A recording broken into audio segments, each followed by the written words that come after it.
누가복음 2장 25절부터 35절 말씀, 신약성경 90페이지에 있습니다. 누가복음 2장 25절부터 35절까지 말씀 제가 읽도록 하겠습니다. 예루살렘에 시므온이라 하는 사람이 있으니 이 사람은 의롭고 경건하여 이스라엘의 위로를 기다리는 자라. 성령이 그 위에 계시더라. 그가 주의 그리스도를 보기 전에는 죽지 아니하리라 하는 성령의 지시를 받았더니 성령의 감동으로 성전에 들어가매 마침 부모가 율법의 관례대로 행하고자 하여 그 아기 예수를 데리고 오는지라. 시므온이 아기를 안고 하나님을 찬송하여 이르되 주제여 이제는 말씀하신 대로 종을 평안히 놓아주시는도다. 내 눈이 주의 구원을 보았사오니 이는 만민 앞에 예비하신 것이요 이방을 비추는 빛이요 주의 백성 이스라엘의 영광이니이다 하니 그의 부모가 그에 대한 말을 놀랍게 여기더라. 시므온이 그들에게 축복하고 그의 어머니 마리아에게 말하여 이르되 보라 이는 이스라엘 중 많은 사람을 패하거나 흥하게 하며 비방을 받는 표적이 되기 위하여 세움을 받았고 또 칼이 내 마음을 찌르듯 하리니 이는 여러 사람의 마음의 생각을 드러내려 함이니라 하더라. 아멘. 시므온의 믿음과 찬양이란 제목으로 목사님 말씀 전해 주시겠습니다.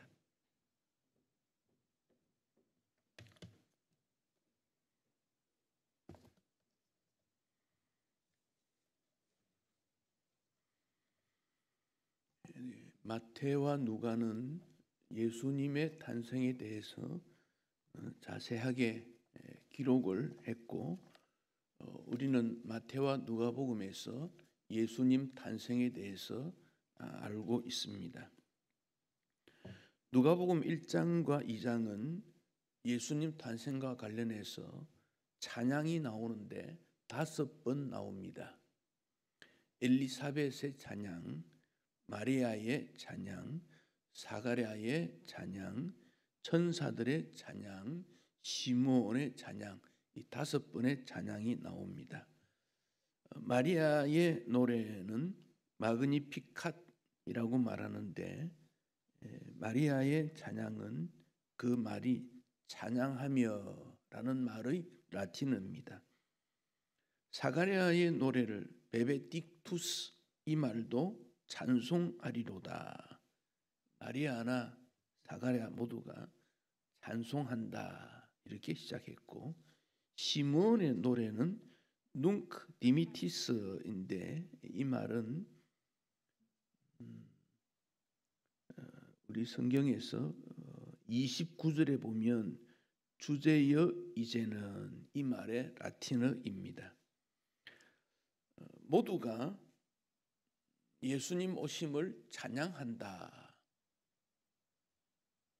사람이 태어났는데 찬양을 했다. 그 말은 그 사람이 태어나는 것이 어떤 영향을 줄 것인가. 그러니까 목자가 말한 목자들에게 찾아온 천사들이 하나님 앞에 영광이고 땅에는 평화다. 그 영광과 평화가 그 찬송의 주제인데 우리 예수님이 어떤 분이시길래 그런 찬송을 하게 되었을까? 예수님을 향한 찬송의 주제를 생각하면 그분이 어떤 분인가 우리에게 잘 알 수 있습니다. 예수님이 태어나시고 8일 만에 할례를 받았습니다. 이름을 예수라 했고 40일이 되었을 때 요셉과 마리아가 아기 예수님을 데리고 예루살렘으로 올라갑니다. 레위기 12장에 보면 아기가 태어났을 때 정결의 예식을 하라 그랬는데 남자아이는 태어난 지 40일, 여자아이는 태어난 지 80일 정결 예식을 하게 됩니다.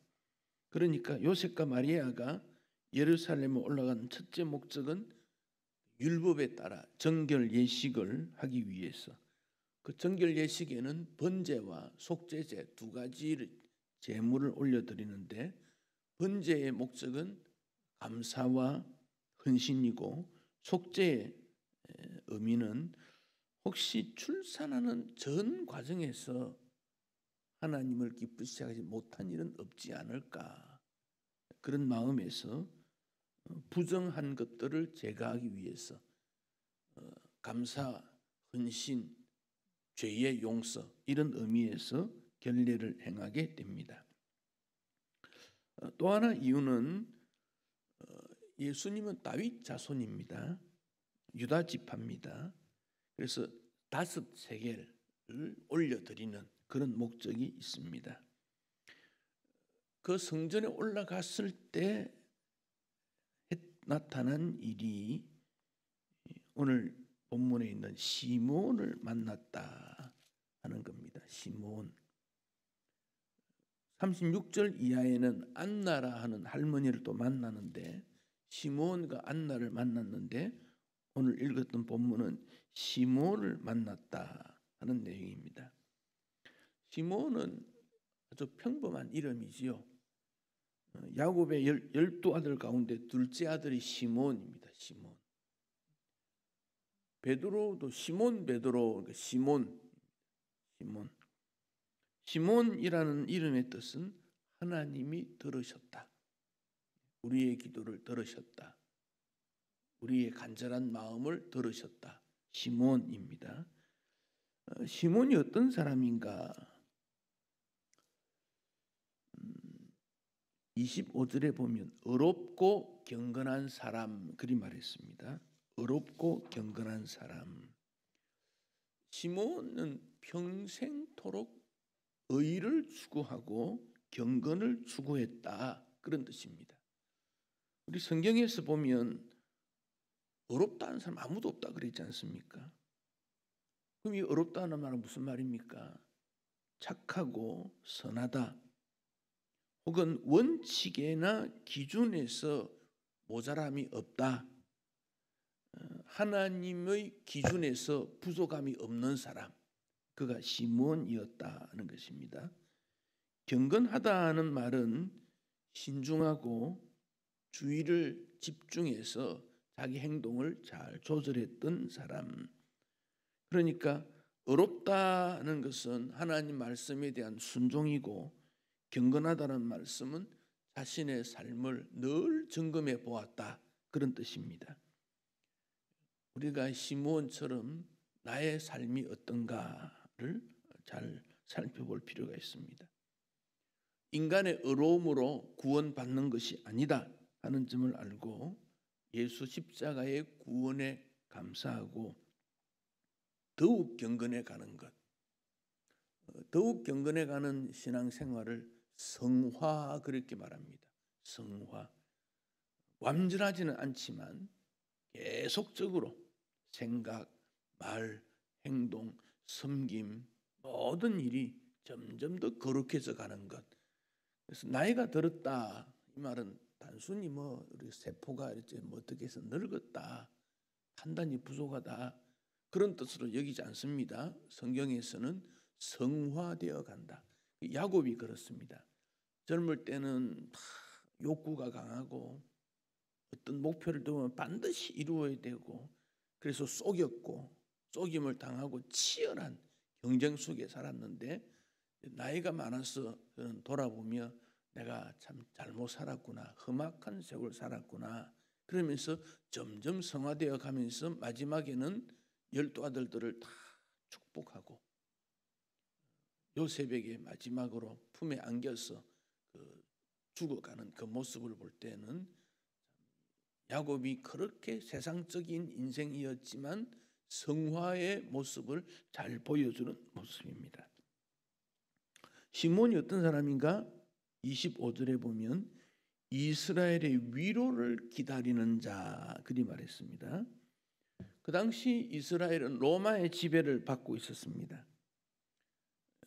이스라엘 땅에 있는 헤롯은 유대인이 아닙니다. 이둠의 사람입니다. 그러면서 유대인으로 자기가 이렇게 되려고 형식과 그런 유대교의 전통을 따라가는, 그래서 그는 헤롯은 유대인들에게 잘 보이려고 유대인 척 했던 사람입니다. 그런데 시몬은 어떤 사람인가? 이스라엘의 위로를 기다렸다. 그러니까 헤롯이 다스리다 보니까 사람들이 참 어려운 거예요. 로마에 농사 짓는 거 다 가져가지요. 건강한 사람들 다 노역으로 끌려가지요. 그러다 보니까 사람들 마음에 자꾸 슬픔과 실망에 빠져가는 그런 때였습니다. 그래서 그는 이스라엘의 위로를 기다렸다. 이게 위로는 위로자를 기다렸다. 위로자라는 말은 우리가 아는 대로 성령의 다른 이름이지요. 이스라엘을 위하여 하나님 앞에 기도해서 이스라엘 모든 백성들이 위로를 받을 수 있도록 해 주십시오. 아마 오늘 2020년의 성탄절의 기도 내용이 이런 기도가 적합하지 않는가 생각합니다. 이스라엘의 위로를 기다렸다는 말은 무언가가 약속이 성취되기를 바랬다는 것이지요. 하나님께서 믿음의 조상들에게 약속했던 메시아, 그를 보내주겠다, 그런 뜻입니다. 기다린다는 것은 어떤 목적이 있기 때문에 그렇습니다.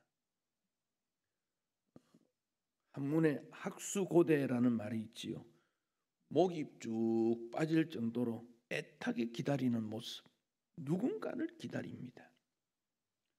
그래서 신앙생활은 기다림이다, 그렇게 말할 수 있습니다. 소망을 가질 때 그 소망이 이루어지기를 기다리는 것입니다.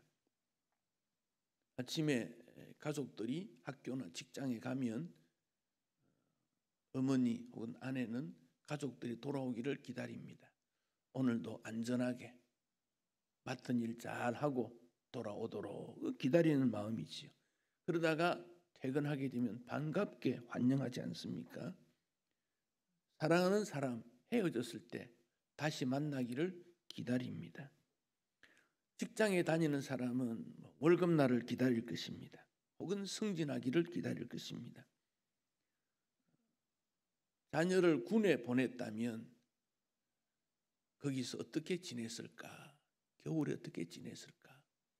늘 기다리는 마음에서 전화 한 통 오면 반갑고 무엇가 필요하다 그러면 당장 보내어주고, 삶이 어려운 사람은 내 삶이 조금 더 나아지기를 기다리지 않겠습니까? 그래서 인생은 기다림의 연속입니다. 기다렸다고 해서 다 행복하거나 문제가 해결되는 것 아닙니다. 빚을 진 사람은 이자 갚을 날 기다릴 때 불안해집니다. 자꾸 다가오면. 그래서 임대 사업, 임대를 하는 분들은 장사가 잘 안 돼서 월세를 내는데 얼마나 어려운지 모릅니다. 기다렸는데 아무것도 바랬던 것이 이루어지지 않았다면 얼마나 섭섭하고 힘이 쫙 빠지겠습니까? 의미 없는 기다림도 있습니다. 그럼 신앙인의 기다림은 뭐겠습니까? 주님께서 우리에게 참 자유를 주신다. 나의 모든 일들이 주 안에서 이루어진다. 그래서 진정한 소원을 주님이 이루어 주신다고 하는 신앙적인 기다림입니다. 바벨론의 포로로 잡혀갔던 이스라엘 백성들은 언제 고향으로 갈 것인가 기다렸습니다. 시편 137편에 보면 그들이 바벨론의 그 강가에서 어떻게 하면 고향으로 돌아갈 수 있을까? 그 마음에서 지었던 시입니다. 강변에 모여서 지난날 하나님 앞에 찬양하며 평화롭게 살았던 것을 추억하며 울었습니다. 시간이 지나니까 나이가 점점 많아지니까 혹시 고향으로 돌아가지 못하지 않을까? 깊은 추억에 담겨서 너무너무 깊은 그런 울음, 이렇게 말했습니다. 예루살렘아, 내가 너를 잊을진데 내 오른손이 그의 재주를 잊을지로다. 예루살렘을 잊어버린다는 것은 손의 기능, 손은 자동적으로 움직이는 그런 일들을 많지 않습니까? 뭐 손의 기계를 만지는 혹은 뭐 붙잡는 거 이런 거 사용하지 않아도 움직입니다. 자전거를 타면 젊었을 때 탄 사람 나이 들어도 탈 수 있고, 수영도 자동적으로 몸이 기억하는 거지요. 그렇게 기억하는 것이 잊어버릴지라도 예루살렘을 잊어버리지 않겠다. 예루살렘에 대한 소망이 얼마나 간절한지 모릅니다. 바벨론의 포로로 잡혀간 것이 수치로움인데, 그곳에서 그들이 바벨론으로부터 요청을 합니다. 노래 한번 불러봐라. 시온의 노래, 너희들이 잘 부르는 노래를 좀 불러봐라. 바벨론 사람들이 노래를 불러라. 놀잇감으로 취급했을 때 이스라엘 백성들은 수금을 버드나무에 걸어놓고 우리는 그렇게 하지 않겠다. 다시는 우리 입에서 찬양을 하지 않고 노래를 부르지 않겠다. 예루살렘에 가면 찬양하겠다. 그들이 기다렸던 것은 나라의 회복, 예루살렘으로 돌아가는 것. 하루라도 빨리 돌아가고 싶다. 우리 예수님이 태어날 그 당시에는 바벨론 포로 상태는 아니지만 로마로부터 지배를 받는 그런 가운데서 주권을 잃고 자유와 해방의 날을 기다렸습니다. 무엇보다도 신앙의 측면에서 죄악의 노예가 되었을 때 빨리 하나님께서 우리를 신앙적 자유인이 되게 하면 좋겠다. 구약의 선지자들이 예언한 그 메시아가 언제 오면 좋을까 기다렸다. 우리의 기도에 우리 주님의 재림을 촉구하는 기도를 하고 있는가? 어떻게 생각하십니까? 우리 주님이 빨리 오시면 그렇게 진실되게 기도하는 것이 얼마나 있을까요? 또 시므온은 성령님이 그 위에 계셨다 그랬습니다. 성령이 그 위에 계셨다. 힘든 세상에서 시므온이 어렵고 경건하게 살았다는 것은, 그 마음에 이스라엘의 위로자를 기다렸다는 것은 성령이 함께했기 때문에. 시므온은 교회를 지었다든지 헌금을 얼마나 많이 했다든지 외형적으로 어떻게 수고했던 내용은 아니지만 그 마음이 얼마나 경건하고 의롭고 선을 추구하고 메시아를 기다리는 그런 사람이었는가. 그 삶 전체가 하나님 앞에 쓰임을 또 받았겠지요. 그가 이런 성령의 지시를 받았습니다. 26절에 그가 주의 그리스도를 보기 전에는 죽지 아니하리라. 메시아가 반드시 오신다. 성령 하나님께서 그런 말씀을 주었다는 겁니다. 정확한 날짜, 정확한 시간, 어떤 모습인지는 모르지만은 메시아가 반드시 온다. 반드시 온다. 성령 충만해서 나타난 결과입니다.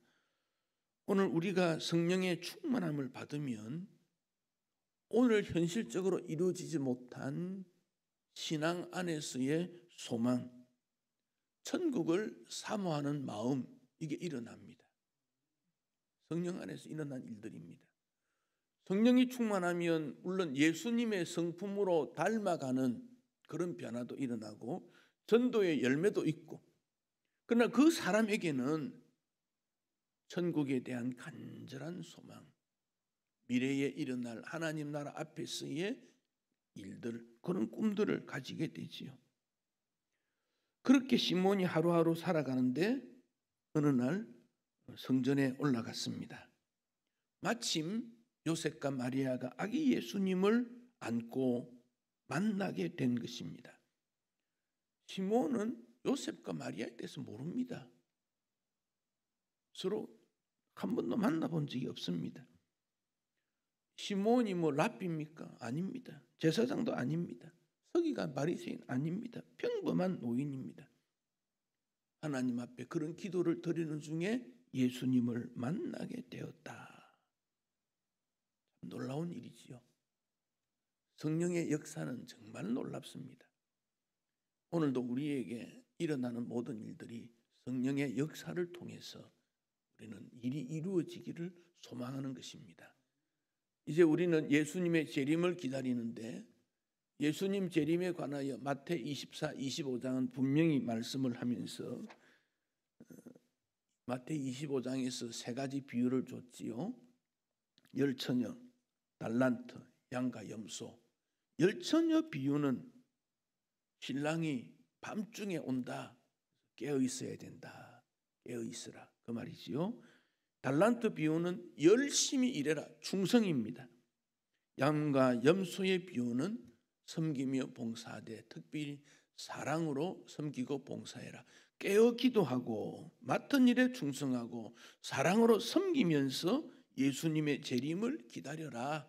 그런 말씀입니다. 오늘 우리가 늘 영적으로 깨어서 나에게 주어진 모든 일에 충성하고 사랑으로 이웃을 섬기고 봉사할 때 주의 재림 때 당당히 주님 앞에 설 수 있게 될 것입니다. 시몬이 아기 예수님을 보고 이분이 메시아구나, 성령으로 충만한 사람, 그 사실을 알았습니다. 그리고 요셉과 마리아는 성령께서 잉태하게 하고 엘리사벳을 만났고 목자들의 방문이 있었고 이런 내용들을 얘기했지 않겠습니까? 그날 들으면서 얼마나 감사한지. 그 말을 다 듣고는 시몬이 찬송합니다. 29절 주제여 이제는 말씀하신 대로 종을 편안히 놓아주시는도다. 내 눈이 주의 구원을 보았습니다. 시몬은 기뻐서 찬양합니다. 주의 구원을 보았습니다. 메시아를 보았을 뿐 아니라 메시아를 가슴에 안는 그런 영광을 그는 가지게 된 것입니다. 종을 편안히 놓아주셨습니다. 이제는 죽어도 편안하겠습니다. 내가 이 땅에 사는 동안 모든 문제가 해결이 되어졌습니다. 성탄에는 아기 예수님을 마음에 모시는 때다. 아기 예수님과 관계없는 식사, 만남, 찬송 그건 아무 의미 없습니다. 아기 예수님을 마음에 모시는 기도, 찬송, 예배, 만남, 섬김, 봉사, 나눔 아기 예수님 이름으로 하는 것이지요. 그 이상 어떤 즐거움이 그에게 있겠습니까? 31절에 이는 만민 앞에 예비하신 것이요 만민. 32절에 이방을 비추는 빛. 시몬이 찬송을 하는데 아주 독특한 단어를 사용합니다.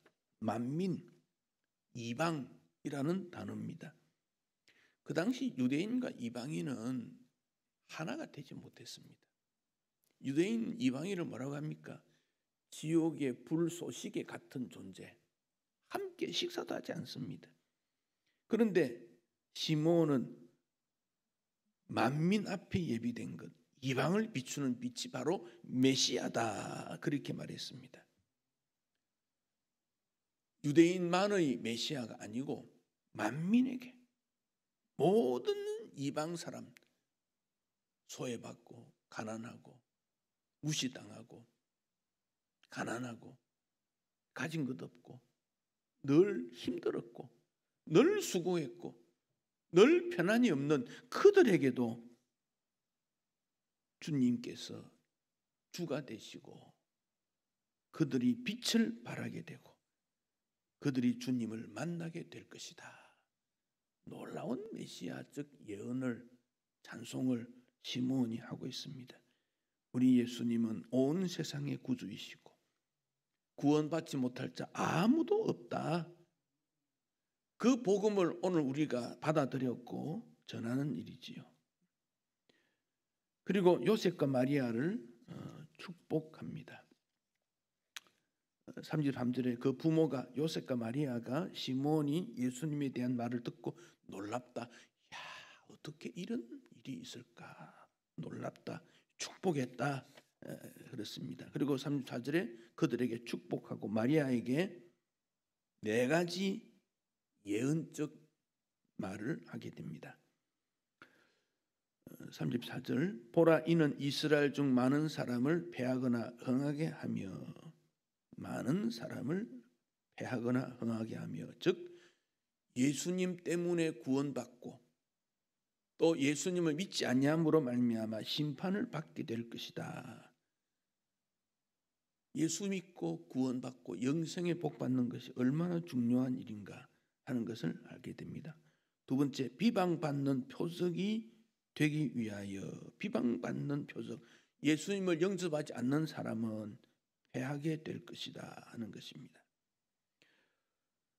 만일 예수님이 이방인들은 비방을 받을 거야 라고 말했다면 마리아는 쉽게 이해가 되었을지 모릅니다. 그런데 이스라엘 중 많은 사람으로부터 비방을 받게 될 것이다. 예수님이 십자가에서 죽게 된다는 사실을 지적하고 있습니다. 그리고 마리아는 큰 고통을 당할 것입니다. 35절에 칼이 네 마음을 찌르듯 하리니. 마리아는 예수님 때문에 고통을 많이 당했습니다. 예수의 어머니와 예수의 동생들이 한 번은 예수님을 찾아간 적이 있지요. 그때 예수님이 누가 내 어머니며 내 형제냐 멀리했다는 발언을 하게 되지요. 하나님의 뜻대로 행하는 자라야 내 자매고 형제고 어머니다. 의도적으로 예수님이 마리아를 멀리한 건 아니지만 마리아 마음에도 예수님이 누군지를 분명히 알아야 될 것을 우리 예수님은 말씀을 했습니다. 마리아는 예수님이 십자가에 매달리신 것을 볼 때 칼이 마음을 찌르듯, 오늘 우리가 믿음의 세계, 교회, 성도, 그들이 하는 일을 볼 때 저렇게 하면 안 되는데 그런 일들이 있습니다. 칼이 마음을 찌르는 듯한 아픔. 교회는 이렇게 돼야 되는데 왜 그렇게 될까? 뉴스에 보면 그 뭐 어떤 목사가 어떻고 누가 어떻다, 칼이 마음을 찌르는 그런 일들을 우리는 경험합니다. 마리아의 마음입니다. 왜 서기관 바리새인들이 예수님을 미워했을까? 35절 두 번째 줄에 보면 여러 사람의 마음의 생각을 드러내렸기 때문에 바리새인들, 사두개인들, 그들의 마음을 예수님이 드러냈습니다. 겉은 깨끗했지만 속은 탐욕으로 가득했습니다. 예수님 말씀은 사람들의 생각의 악함을 드러냅니다. 그럴 때 회개하는 인생은 구원을 받습니다. 영생이 있습니다. 그러나 예수님의 말씀 앞에 자신이 적나라하게 드러나는 것을 오히려 감추고 회개하지 아니하고 더 반발하고, 그것은 죄를 안고 죽어 지옥 갈 수밖에 없는 그런 모습입니다. 안타까운 일입니다. 시므온은 성령의 이끌림 받아서 그는 믿음의 사람으로 살았습니다. 그에게 화려함이나 권력이나 지위나 지식이나 부유함이 없습니다. 그러나 영적으로 부유했고 풍성했습니다. 그는 마지막 사명을 잘 감당하고 예수가 메시아다 증언했던 복음의 증거자임을 알 수 있습니다. 1차 세계대전이 한참 이었던 1914년 12월 24일 성탄절 전날, 프랑스 북부지방에서 프랑스 영국의 연합군과 독일군 사이에 치열한 전쟁이 일어났습니다. 서로 죽이고 죽는 전쟁터입니다. 성탄절은 전쟁터에도 찾아갑니다. 예수님의 이 땅에 오심을 막을 수 있는 곳은 아무것도 없습니다. 어떤 곳이든지 찾아갑니다. 밤이 되자 군인들은 자기의 진영에서 내일의 전투를 준비하며 쉬고 있습니다. 성탄절 전날이었습니다. 한 병사가 밖에 나와서 하늘에 빛난 별을 봅니다. 어렸을 때 교회에서 성탄절을 맞아 행했던 찬송, 찬양, 연극 이런 것들이 추억이 됩니다. 반대편 독일군 진영에서도 한 병사가 나무를 잘라와서 세워놓고 성탄 추리를 만들었습니다. 한 장교가 아름다운 목소리로 오 거룩한 밤, 오 거룩한 밤, 거룩한 주 탄생하셨네 찬양을 했습니다. 그 찬송 소리가 서로 들려오게 됩니다. 그러자 연합군 참호에서 한 병사가 악기를 끄집어내더니 또 노래를 부릅니다. 상대방에서 노래를 부르면 상대방에서 노래하고 그만 그날 저녁에 찬송이 오고 가게 된 것입니다. 죽이고 죽이는 전쟁터에서 아기 예수님을 찬송함으로 화평과 사랑이 전달하게 되고 양 진영의 병사들은 총을 내려놓고 함께 찬양을 하며 눈물을 흘리며 아기 예수님의 오심을 기뻐했습니다. 그것이 기초가 되어서 휴전이 일어났고 독일과 프랑스 사이에 평화가 유지되고 그 후에 지금까지 국경도 없이 교류를 하는 관계가 일어났습니다. 아기 예수님은 모든 인류에게 사랑과 평화를 주시기 위해 오셨습니다. 가족 사이에 전쟁과 같은 상황이 있다면 아기 예수님을 통해서 사랑과 평화의 가정이 이루어지게 됩니다. 우리 사회가 얼마나 복잡합니까? 여기 우리 아기 예수님은 이 사회에 평화를 주고 사랑을 실천하게 해줍니다. 우리 마음에 여러 쌓여있던 모든 좋지 못한 모든 것들을 예수님을 통해서 다 제거하고 사랑의 마음이 되고 평화의 마음이 되는 것이 성탄입니다. 왜냐하면 영혼이 열려지고 하나님이 기뻐하시고 성령께서 기뻐하시고 주의 기다림을 모든 사람들이 기뻐하는 이유가 우리에게 임했던 죄와 악 탐욕이 사라지고 사랑과 평화가 임하기 때문에 그렇습니다.